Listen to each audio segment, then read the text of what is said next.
What is up, guys? Welcome back to the garage. My name is Chuck. Behind me is the M3. That's what we're going to talk about today. In the last video, we discussed the roll cage project.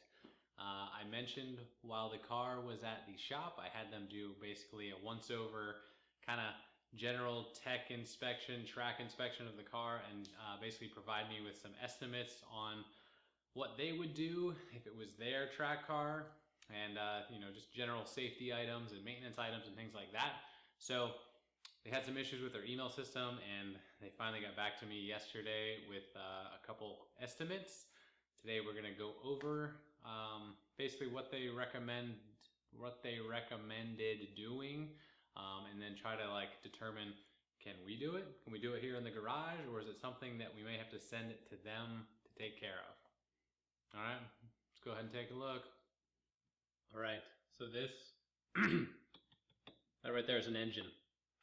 We're going to start with some of the maintenance-y items that we can sort of depict under the hood here. On this side of the engine, basically this is your intake manifold. All the air flows through. This is basically the block, if you want to call it that. The top part of this block, there's a valve cover. All the valves, all your valve trainer is under this cover. This is a plastic cover, but this metal piece underneath it is what covers and seals in where all your valves are and things. Basically, there's a gasket that runs the perimeter of this cover. It's leaking. It's not leaking on the front. It's leaking way back here in the back. They showed me the leak. That's something that I believe we can take care of rather efficiently. It's only about a $30 part, and I actually have one on hand, so we are going to take care of that here in the garage. Secondly, if you're not used to BMWs and some of these other cars, this is the oil filter. It's actually in a little cup style thing here. The cup mounts and then drains down into the block on this little arm funnel-y thing. Where it connects is a crappy little, it's kind of like an O-ring, but it's bigger and not shaped like an O. Another type of gasket basically that is also leaking. I knew about that one. I also have one of those on hand. It's about a $4 part, and just some time to basically pull off the little funnel here for the alternator, pull up the alternator, do all that sort of jazz. Past that, the oil pan on this thing is leaking. The oil pan is actually a really decent sized job because you have to pull off or at least droop the subframe to make it happen. So the oil pan won't come off without removing the subframe.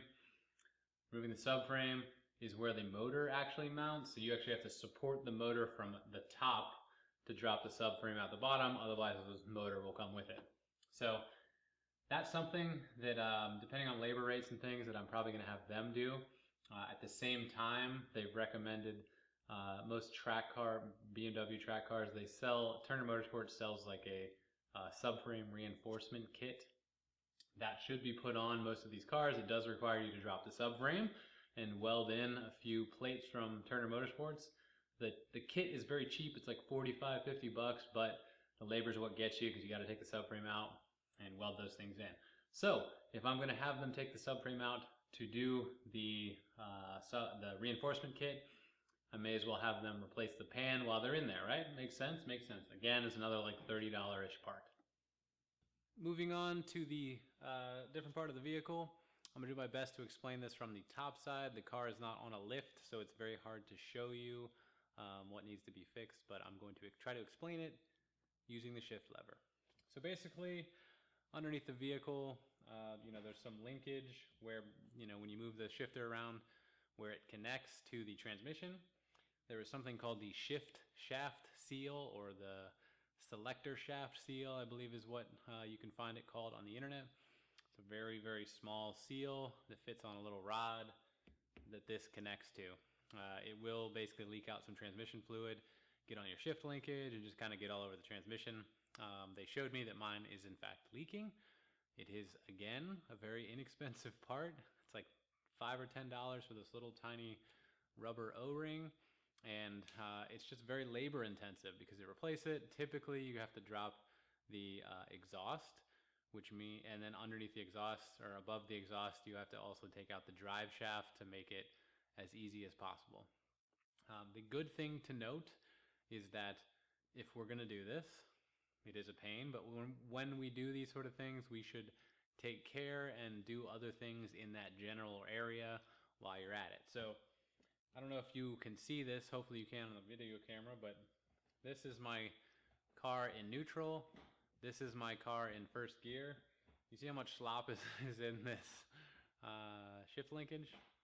Yes, it's not super good. So basically, even in gear, this thing is like really sloppy. Neutral, gear. Neutral, gear. So it does the job, but it'd be nice to clean up that linkage, or basically there's a bunch of bushings and stuff that this fits into to make it a little bit nicer, not quite as sloppy. And I actually have a short shift kit that came with the car that I might consider putting in there as well. Basically, while all that's out, replace it. Replace the little seal. It's very easy to do. It's just a pain because you have to take a bunch of stuff off. Replace all the linkage. Should have a great shift feel for the futures. Alrighty, so while we've dropped the exhaust to fix that stuff in the center there, the exhaust actually, I don't know if you can see this, but it's kind of sharp. I don't want to hurt myself. Basically, I don't know if you can hear that. The exhaust hangers, there's a little like metal bracket with like a rubber thing in the middle. Those have basically deteriorated, so I need to replace those. Super easy, but it's got to happen. Otherwise, I got my exhaust flopping around in the back. Some of the other things worth mentioning that are pretty big tasks, but again, it's hard to see without the car on a lift. There's nothing wrong with the front control arms, but they basically say there's cosmoline, which is like a kind of like greasy substance that they put on cars when they ship them over. I think to prevent like rust and stuff in the salt air. But basically, it leaves some residue, and sometimes you can tell that something's an original part because it still has the cosmoline on it. So the lower control arms are original. They recommend replacing them because you get out on the track, you got 20-year-old metal, potentially it's fatigued, and you snap a control arm. That's no good because you got no steering until you hit a wall. So basically the front control arms they want to replace, and as well as the tie rods, basically your steering tie rods. While we're doing that, we might as well swap in the Eibach sway bars, or anti-sway bars, whatever you want to call them, that came with the car when I bought it.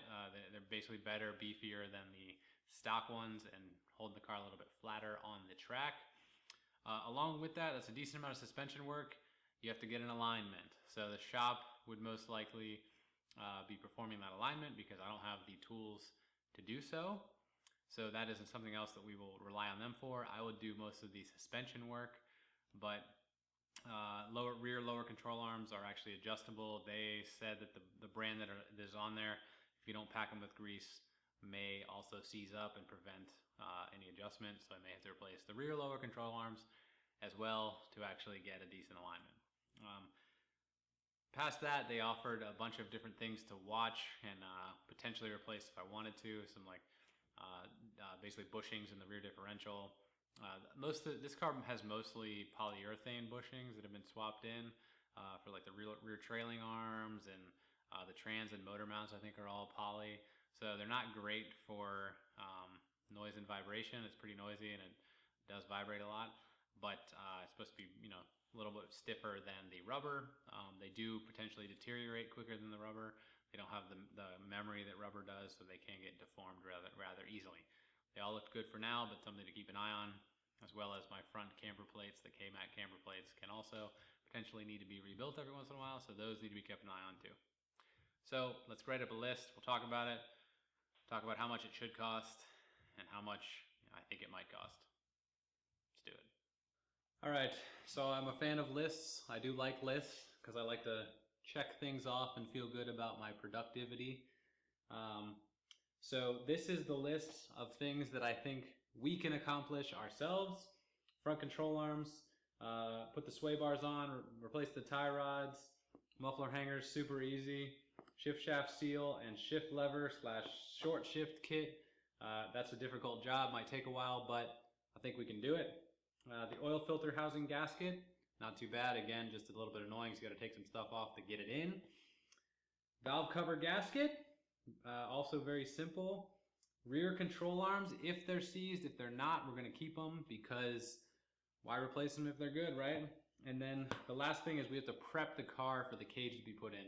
In order to save money, basically I have to strip the rear seats out. So, anything that is going to get in the way when he's doing the welding, the headliner, that stuff, I have to take out before we deliver it to them to do the cage.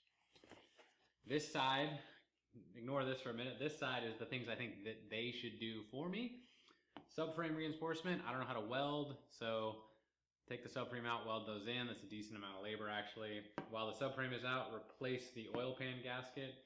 Rear sway bar reinforcement, I didn't mention that, but that's another thing that you can get from Turner Motorsports. Basically reinforces the rear sway bar mounting point so it doesn't rip off and damage stuff.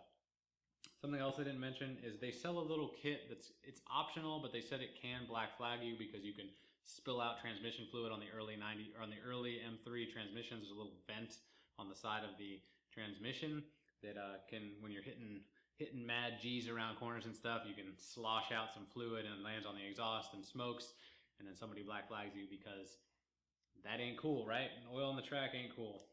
Alignment they have to do.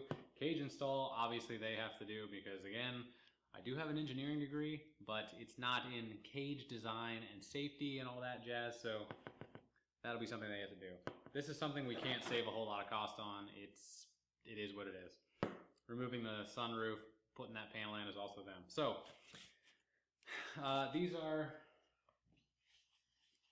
basically the estimates that I got from them. I'm not going to go into super hard detail, but there's three different estimates they did, kind of like what makes sense to do together, what makes sense to do separately, etc.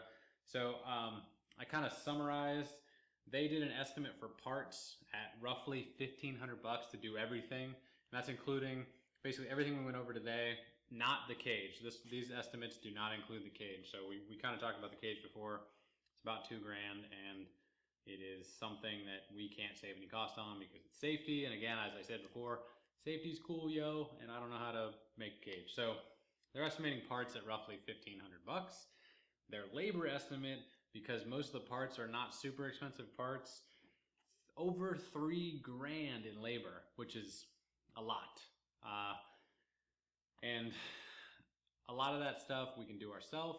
I'm estimating if we do most of it ourselves and just kind of like hand some of this stuff off, once again, not including the cage, I'm estimating parts, I can probably keep it around $600. Might reach up a little bit higher than that depending on if we go short shift kit and need special bushings and all that other jazz.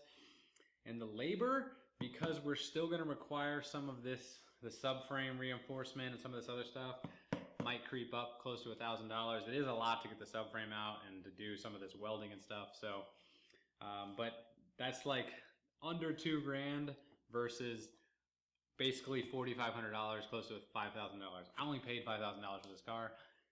I can't spend another $5K in just doing simple tasks that we could perform here in our garage. A lot of these parts, for example, something like, let's see, something like replacing the valve cover gasket and basically the oil filter gasket, something like that. It's like 30 or 40 bucks in parts, and then the labor is like close to $700 for them to do it. Nothing against the shop. Shop is great. They're super knowledgeable. That's just what the labor rates are, and it does take time to do this stuff. It's not super complicated tasks, so I think we can take care of them. Maybe we'll learn a few things, and hopefully we don't break anything, because the idea is, let's get this guy ready this winter, take care of all of its problems, and then get it out so we can get it on the track basically all next season. That's what I told them. I want to be able to go out and reliably run it all season. So what should I do? That list we talked about is what they suggested. So stick around. I got some parts on order, so we're going to start doing this stuff. Doesn't matter how cold it gets out here. We're going to get a space heater. We're going to start work. And yeah, we might have to buy some new struts. I found out Amazon failed me, and I got these sedan struts. Apparently the coupe hood is a little bit longer, the mounting points are different, so that's why it's so short here. So don't buy sedan struts for your coupe because your hood won't open very far, and it's going to be a pain to get in here and try to get the stuff. All right. Thanks again for watching. Subscribe if you're new. Thumbs up, like. Tell me if something is easier than I think it is. Send me a DIY, whatever. We got to get this stuff done because I got to get this car on the track and do some crazy G's and probably no skids because I'm not drifting yet in this thing. So, yeah. Let's get on it. All right, goodbye.